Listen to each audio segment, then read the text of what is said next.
Chodesh Tov u'Mevorach, inspiration chassidique du jour, 30 Tishri, premier jour de Mar Cheshvan, du mois de Cheshvan. L'Admor Hazaken, l'auteur du Tanya, a composé un sidour.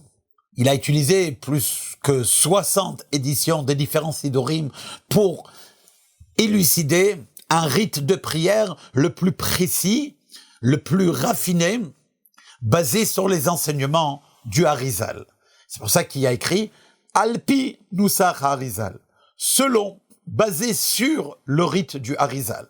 Évidemment, les œuvres, les écrits du Harizal, le Etzraïm, le prix Etzraïm, plutôt les écrits qui rapportent les enseignements du Harizal, sont à la source, sont le socle des idées qui ont défini le rite.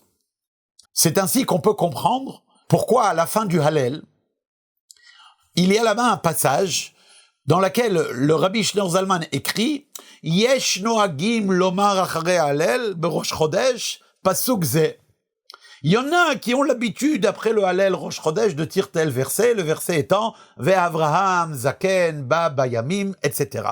Et Avraham était âgé, il était déjà bien rempli tous ses jours, etc. Elle est bizarre cette expression « il y en a qui ont l'habitude ». Alors, il faut le faire ou il faut pas le faire? Et s'il faut pas le faire, pourquoi il l'a mis dans le sidour? Et s'il faut le faire, pourquoi cette expression? Mais la raison, elle est la suivante. C'est que dans les écrits du Harizal, cette coutume, cet usage n'est pas rapporté. Or, le sidour du Admor Hazaken correspond au rite du Harizal. Néanmoins, c'est quelque chose qui est rapporté dans des sources bien antérieures. Déjà, Rabbi Yehuda Chassid, dans Mishnat Chassidim, en parle. Il y en a qui le rapparentent même au Shla. Donc, l'Admor Hazaken ne voulait pas l'enlever. Mais il a dit, là, je ne peux pas le mettre comme une chose d'office, car ça ferait supposer que ça vient du Harizal, ce qui n'est pas le cas. Dans l'édition du Hayom Yom, au jour d'aujourd'hui, le Rabbi, qui est l'éditeur du Hayom Yom, écrit « Noagim lomar » pas yesh. Nous avons l'habitude, c'est-à-dire bien que dans le Sidour, il y a écrit que certains, eh bien, Chabad, on a l'habitude de le dire. Il faut savoir que par la suite, il y a là-bas un passage qui dit Zvadia yishmereni veichadiaini.